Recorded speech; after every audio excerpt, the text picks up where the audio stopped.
Muy buenas noches, bienvenidos a Primer Círculo. Cada año es, digamos, la misma historia, pero no siempre es igualita.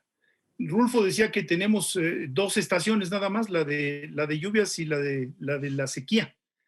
Pero estas sequías que estamos viviendo tienen particularidades muy notables. Y es por ello que hemos invitado a la directora de Conagua, nada menos y nada más, que ya ha estado con nosotros, la doctora Blanca Jiménez, que es una conocedora del tema, y su institución acaba de publicar un estudio muy interesante sobre los niveles que hemos alcanzado, que siempre son, digamos, novedosos en algún sentido. La sequía está terrible. Blanca, bienvenida, buenas noches, gracias por venir a platicar con nosotros. Pues muchas gracias. Pero mira, primero déjame decirte que la sequía no está terrible, se está desarrollando. Y yo sí concuerdo con lo que decía el gran escritor Rulfo, porque este es un país de dos épocas, o sea, llueve y no llueve, donde ahorita estamos en la época de secas, entonces se ve más seca el término de seca. Ahora, la sequía no es mala, la sequía es un fenómeno físico, es como un huracán.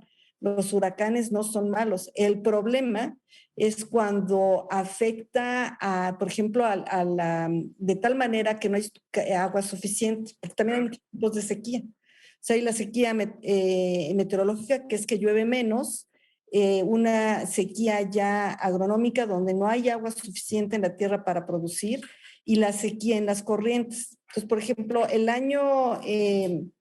este año tenemos ya problemas, tenemos ya una sequía en desarrollo, porque las sequías son procesos que duran muchos meses o incluso años en desarrollarse, en pegar.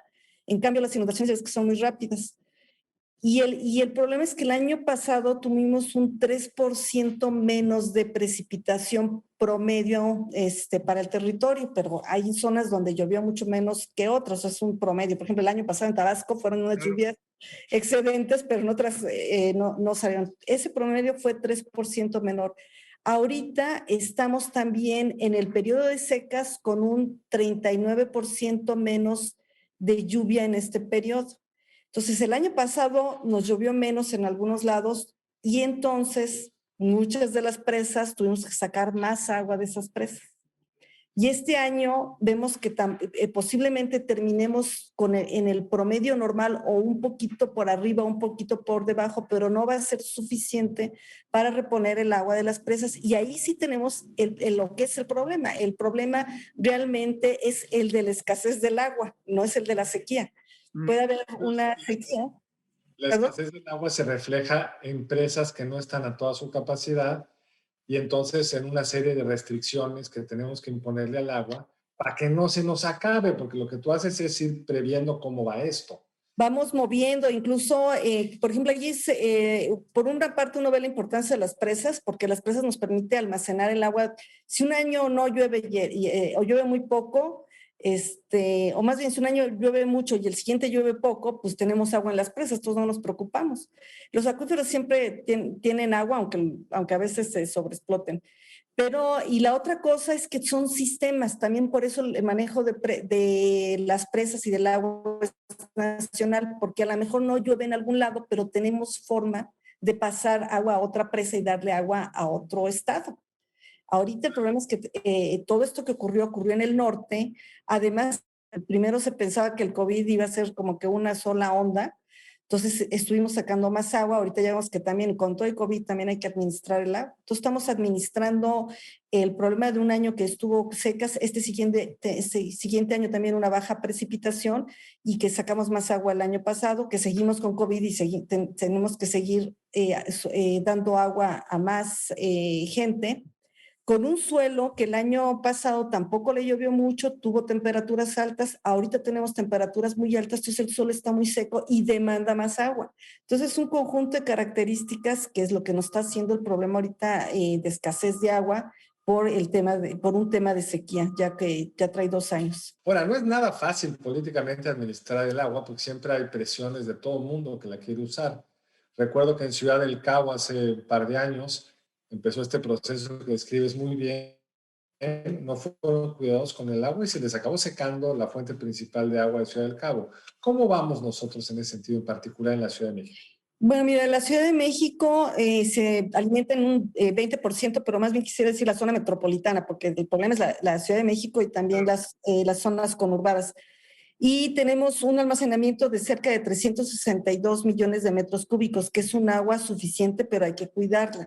Ahora, de todas estas presas, eso en una presa una cosa súper interesante, porque es la presa, son 3 presas, donde empieza con la presa del Bosque y termina con la presa de Cutzamala. Y a donde tenemos el problema de falta de agua es en la presa del Bosque, porque no llovió, llovió poco en la cuenca de esta presa, que es en la zona de Michoacán. Es una zona donde han deforestado y quitado mucho suelo, entonces también se retuvo menos agua, captamos menos agua y todo eso se nos viene traduciendo hasta la Ciudad de México, donde hay un titipuchal de gente, o sea, la gente de la Ciudad de México, del Estado de México, a la cual estuvimos dando más agua de las presas para no sobreexplotar el acuífero que la andábamos cuidando. Sacamos más agua de las presas para muchísima gente, pues están cerca del 20% de la población de México está ahí, entonces sacamos mucho más agua. Y luego ahí el tema está crítico, pero ahorita donde nos está preocupando más es en Hidalgo, porque todo el agua negra de la Ciudad de México la usan en Hidalgo. En la cuenca de toda la zona metropolitana llovió menos. Entonces los pobres de Hidalgo están recibiendo menos agua porque le llega menos agua a la ciudad. Produce menos agua negra que le llega a Hidalgo para el riego. Luego le llueve menos a la cuenca de la Ciudad de México, entonces sale mucho menos agua. Y luego en la cuenca de Hidalgo además también tienen un problema de sequía. Entonces, también todos estos problemas de sequías van mostrando lo complicado que es. Por ejemplo, la sequía en 2011 fue una de las sequías más fuertes, en donde teníamos cerca de 30% del territorio con nivel de 4, ahorita solo tenemos el 10%. Y si tú ves y comparas la cantidad de agua que había en las presas, ahorita tenemos más, pero somos más y estamos usando más agua. Entonces ya el equilibrio es más difícil de mantener, entonces tenemos que ser más cuidadosos. Ahorita que decías que la gente no quiere que le prohíban el agua, pues ya nos tenemos que comenzar a mover en ciertas regiones hacia reglamentos donde se pueda prohibir en Europa. Bueno, tú también has estado en otro, en Europa, en Estados Unidos, en épocas de sequías ya la gente, salen las gentes y dicen, ahorita está prohibido regar el jardín de sus casas, Claro, y pum. claro. Las regaderas, o sea, yo creo que aquí Federico se debe recordar, somos de la época en que se cambiaron los excusados, por excusado 40 litros a 6 a 8 litros, las regaderas a regaderas de bajo consumo. Ahorita va uno, yo estaba en Chihuahua, Sonora, y va uno, y están con los mismos muebles y Sí. con unas regaderas tremendas. Eso ya no es posible, tenemos que volver, y el problema es que eso nada más ocurre mientras está el tema de las sequías. Al rato, en el año que entra, punto que nos lleva mucho y la gente se olvida y dejamos de hacerlo. Pero ya estamos de veras viendo que cualquier tema de llegar a los plazos, a los niveles muy bajos de cualquier cosa, por la alta demanda nos mete en un problema. Entonces yo creo que ya nos tenemos que mover en otro sentido y es lo que se va a empujar. De hecho, la jefa de gobierno junto con el secretario de Obras del Estado de México, ya se están moviendo también para reglamentos conjuntos y toda una serie de cosas con apoyo de la Conagua, para irnos moviendo ya a otro tipo de país, a un país que pues somos muchos y usamos mucha agua, entonces ya no podemos hacer eso. Oye, Blanca, a ti no te puedo decir que te llovió sobre mojado, pero justo lo contrario. También estás padeciendo por la multiplicación de los incendios. Bueno, cada año es una tragedia. No sabemos con exactitud cuántos cientos de miles de hectáreas se pierden, pero es una tragedia. Y tú comenzaste la descripción de lo que estamos viviendo o vamos a vivir en el área metropolitana en los bosques.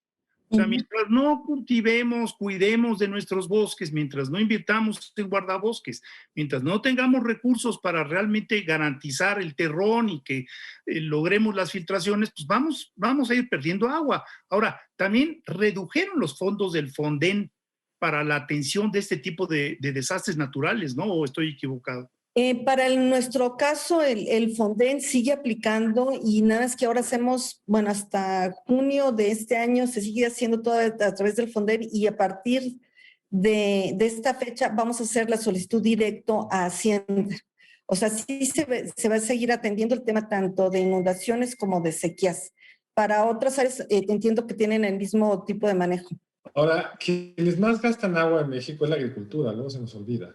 Seguimos con Sí, unas técnicas de riego sí. premodernas.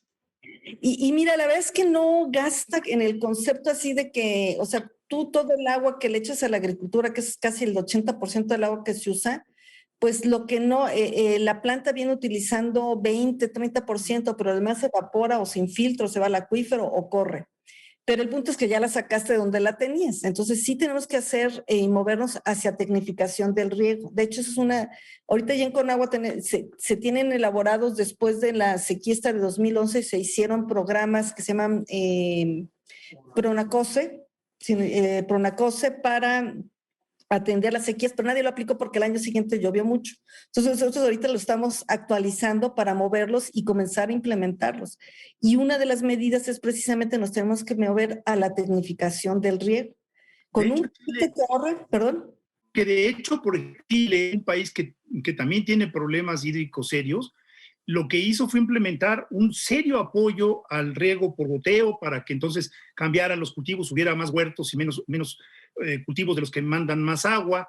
Y esto se inició en México y de pronto se suspendió y vamos a tener que regresar a eso, como vamos a tener que regresar a las fugas en el área metropolitana, en donde se pierde 35 o 40% del agua que ingresa o algo así, tú me corregirás. Entre 40 y 50%. El tema es que ahí tarda mucho tiempo, pero hay que iniciarlo. Y luego también ya tenemos que movernos en ciertas zonas, jardines con cactáceas, pues que les... Claro.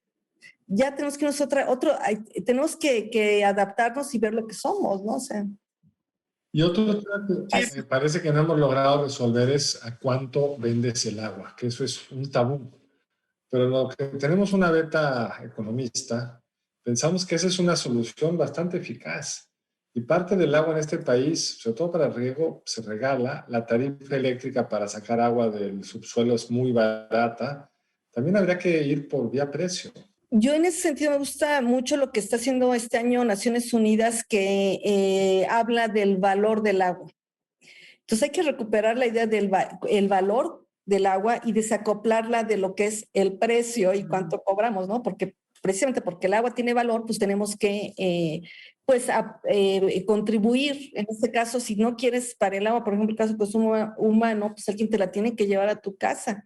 Alguien la tiene que tratar porque la usaste y la dejaste cochina, pues alguien la tiene que tratar. Entonces habría que ir recuperando esa idea del valor del agua. Pero en fin, sería otro programa, pero la única forma, a mi juicio, de recuperar el valor del agua es ponerle un precio.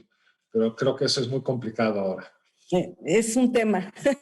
Bueno, pero ahí hay, ya se nos está acabando el tiempo, pero ahí hay diferenciales muy importantes, ¿no? Por ejemplo, la Ciudad de México creo que se ha hecho un esfuerzo en elevar el precio del agua, pero hay otras entidades en donde, pues, como dice Carlos, si no lo sientes en el bolsillo, pues, te da lo mismo tener un excusado de 40 que uno de 6, ¿no? O sea, da lo mismo.